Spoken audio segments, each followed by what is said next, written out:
Baik, kita mulai ya tentang kejadian luar biasa keracunan makanan. Hal yang melatar belakangi bahwa suatu keracunan makanan menjadi kejadian luar biasa adalah karena merupakan salah satu penyebab utama kematian dan kesakitan di Indonesia. Nah, pangan ini merupakan jalur utama ya penyebaran patogen atau toksin yang diproduksi oleh mikroba patogen. Apa itu jalur makanan? Jalur makanan merupakan kalau kita belajar mengenai prinsip ASM, nah disitulah namanya jalur makanan. Jadi mulai dari proses penyediaan, pemilihan bahan mentah, bagaimana, kemudian pengolahannya, kemudian penyimpanannya, kemudian bagaimana pengangkutannya sampai ke penyajian di meja. Apakah sesuai dengan persyaratan ataukah tidak ya, sehingga makanan itu aman. Nah, jalur makanan ini semuanya mempunyai risiko ya menjadi atau terjadinya keracunan. Baik itu keracunan karena pangan itu sendiri ataupun karena bahan pangan racun yang mencemari makanan atau yang sering disebut dengan cross contamination. Nah, sampai saat ini data epidemiologi kejadian luar biasa keracunan makanan atau KLB ini belum sepenuhnya dapat diungkap ya menjadi penyebab atau etiologi. Bahkan penyelidikan KLB pangan ini lebih banyak diarahkan untuk menghitung jumlah kasus keracunan. Nanti kita akan belajar mengenai rate dan sebagainya. Nah, pengertian KLB keracunan makanan kita ambil dari dua definisi ya, berdasarkan Permenkes tahun 2010 dan Kepmenkes 2013. Kalau menurut Permenkes 2010, KLB atau kejadian luar biasa yang khususnya keracunan makanan ini adalah timbulnya ya atau meningkatnya kejadian. Kalau timbulnya, ingat ya, timbulnya berarti yang tadinya nggak ada jadi ada. Timbulnya atau meningkatnya kejadian dan kematian yang bermakna ini maksudnya meningkat ya, yang tadinya nggak ada menjadi ada kematian, atau yang tadinya 2 menjadi 4 secara epidemiologi pada suatu daerah dalam kurun waktu tertentu dan merupakan keadaan yang dapat menjurus dan pada terjadinya sebuah wabah.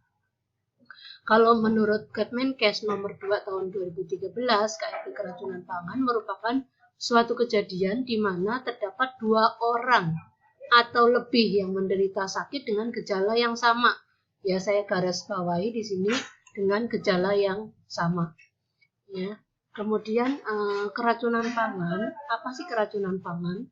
Keracunan pangan itu seseorang yang menderita sakit ya dengan gejala atau tanda keracunan yang disebabkan karena mengkonsumsi pangan yang diduga mengandung cemaran biologis. Nanti kita akan belajar bagaimana cara menduga keracunan pangan itu disebabkan oleh apa.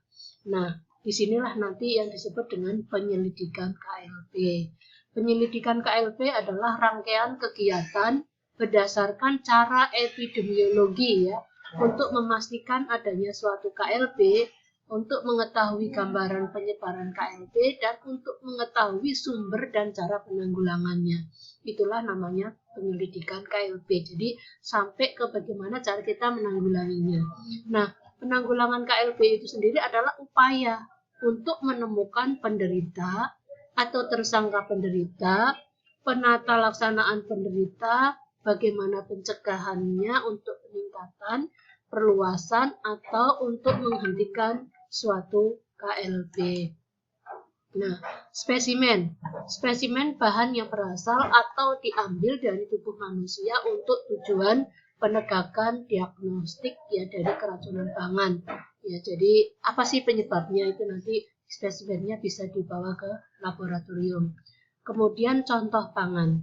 Contoh pangan adalah pangan yang dikonsumsi oleh korban.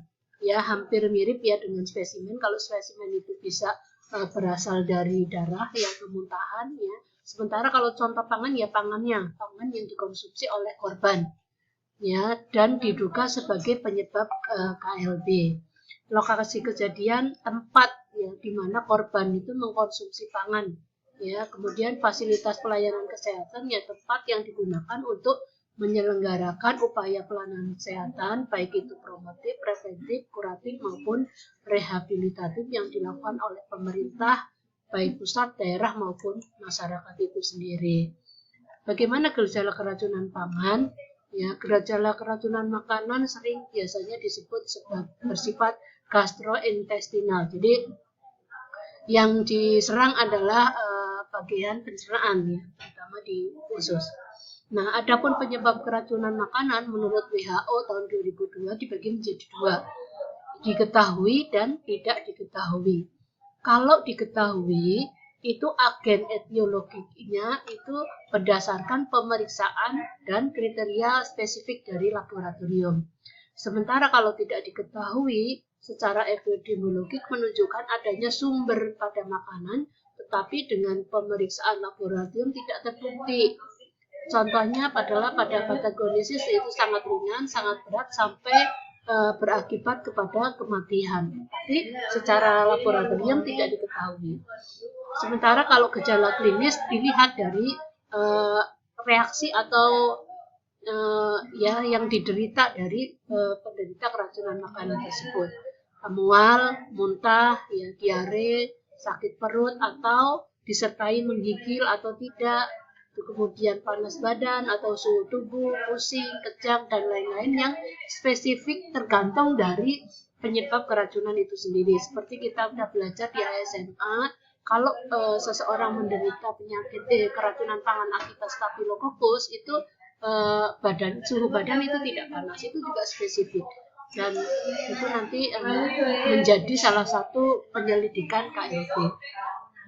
Kemudian masa inkubasi dari KLB keracunan makanan ini tergantung dari jenis bakteri yang menyebabkan keracunan.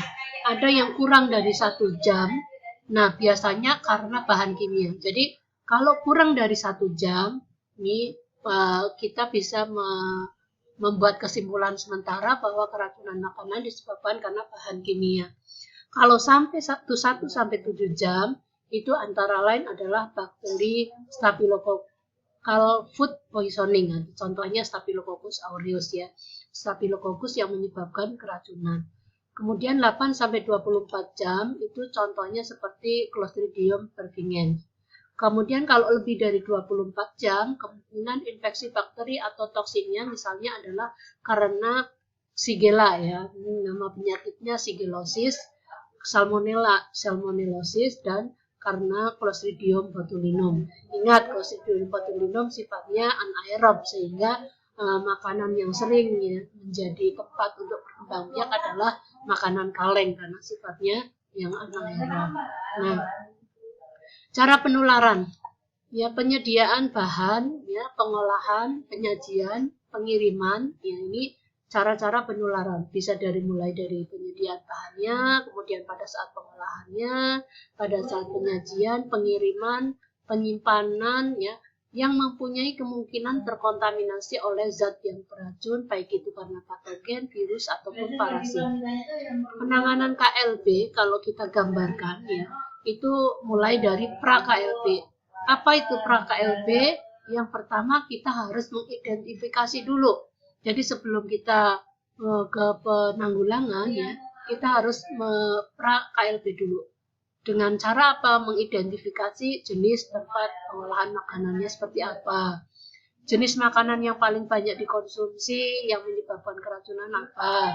Kemudian bahannya apa, resikonya apa. Populasi at risk, ya, nanti ada perhitungannya. Kemudian KLB, ya. Kalau sudah KLB kita otomatis harus pengobatan, kemudian pencegahan agar tidak meluas atau semakin parah. Kemudian penyelidikan investigasi secara epidemiologi. Nah, kalau pasca KLB otomatis kita harus melakukan pembinaan, ya, di mana tempat pengelolaan makanan yang menjadi sasaran ataupun yang menjadi tempat dicurigainya menyebabkan keracunan makanan. Kemudian evaluasi. Nah, pertolongan pertama yang disebabkan oleh bakteri, ya, yang pertama adalah penderita dikompres dengan air hangat. Kemudian usahakan penderita untuk dimuntahkan, ya, makanan yang menjadi penyebab keracunan, ya, misalnya dengan menekan bagian pada tenggorokan dengan jari, ya. Kemudian tidak diperbolehkan ya dengan penderita mengalami yang kejam. Atau dengan menggunakan norit atau kelapa muda ya. Jadi kelapa muda merupakan salah satu pertolongan pertama ya untuk mengeluarkan muntahan. Kemudian yang kedua adalah pertolongan pertama yang disebabkan oleh bahan pangan yang mengandung racun, misalnya ada singkong, kemudian pongkrek, kemudian jengkol, jamur, dan lain-lain. Yang pertama adalah bahwa penderita harus dikompres dengan air hangat, kemudian usahakan ya penderita ini juga dimuntahkan. Kemudian punggung dan dada penderita digosok dengan handuk yang dicelup dengan air hangat. Beri norit ya 3-4 tablet ya 3 kali secara berturut-turut setiap jam. Kemudian beri anti alergi. Nah, ini khusus untuk keracunan ikan, udang maupun kepiting. Kemudian yang ketiga, pertolongan pertama yang disebabkan oleh bahan kimia. Ya, masuk lewat pernapasan, maka dengan membaringkan penderita menghadap ke atas sehingga oksigen akan masuk dengan sempurna ya, dengan aman. Kemudian ditempatkan udara yang bersih dan kedua tangan digerakkan naik dan turun. Kemudian yang kedua, kalau zat kimia yang tertelan pada kondisi sadar, maka penderita dibaringkan dengan posisi tidur dan memberikan bantal di bawah kepala penderita. Usahakan penderita muntah, tidak diperkenankan untuk penderita yang mengalami kejang. Nah, kalau kondisi tidak sadar, maka penderita usahakan tidak muntah. Jadi penderita dibaringkan tengkurap dengan kepala menghadap ke samping. Nah, kemudian apa sih tujuan penyelidikan KLB? Tujuan utama dari investigasi KLB yang menurut Kemenkes tahun 2013 adalah pertama, mengidentifikasi dengan cepat sumber dan reservoir dari KLB. Yang kedua, melaksanakan intervensi ya untuk menanggulangi dan mengurangi atau mengeliminasi KLB. Yang ketiga, mengembangkan kebijakan untuk mencegah KLB. Nah, menurut Kemenkes nomor 2 tahun 2013, penyelidikan KLB ini bertujuan untuk mengetahui agen penyebab dari KLB keracunan pangan itu apa. Kemudian gambaran epidemiologinya seperti apa, dan kelompok masyarakat yang terancam keracunan pangan, sumber dan cara terjadinya keracunan pangan. Yang kedua adalah untuk menentukan cara penanggulangan yang efektif dan efisien. Bagaimana prosedur penyelidikan KLB? Yang pertama adalah dengan persiapan lapangan. Sebelum dilakukan penyelidikan secara lanjut, otomatis kita harus persiapan dulu nih secara lapangan apa yang harus disiapkan. Ya, pada tahap ini dipersiapkan 3 kategori, yaitu untuk persiapan investigasi. Termasuk dalam kategori ini adalah mempersiapkan pengetahuan tentang berbagai penyakit yang potensial menjadi penyebab KLB.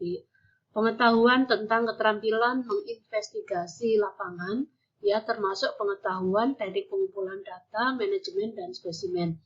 Jadi persiapan investigasi ini adalah untuk petugas ya yang mau melakukan prosedur penyelidikan KLB. Kemudian dengan memberikan pengetahuan dan keterampilan melakukan analisis data dengan komputer. Kemudian memberikan dukungan tinjauan kepustakaan ilmiah yang memadai. Kemudian memberikan material dan instrumen investigasi seperti kuesioner, bahan sediaan spesimen, atau tes laboratorium, sehingga begitu masuk ke lapangan ini sudah dipersiapkan. Yang kedua, masih dalam persiapan lapangan, selain persiapan investigasi adalah persiapan administrasi. Persiapan administrasi meliputi penyediaan perizinan, ya, kemudian surat-surat dokumen, kemudian transportasinya bagaimana, dokumentasinya, pembagian tugas, dan koordinasinya. Ini di administrasi. Kemudian persiapan konsultasi yang ketiga. Nah, peran dari posisi tim kesehatan ini harus jelas sehingga tidak tumpang tindih. Nah, ini adalah persiapan konsultasi. Nanti siapa yang menjadi konsultan utama. Ya, ini screen cast yang pertama, nanti kita akan lanjutkan ke screen cast yang kedua.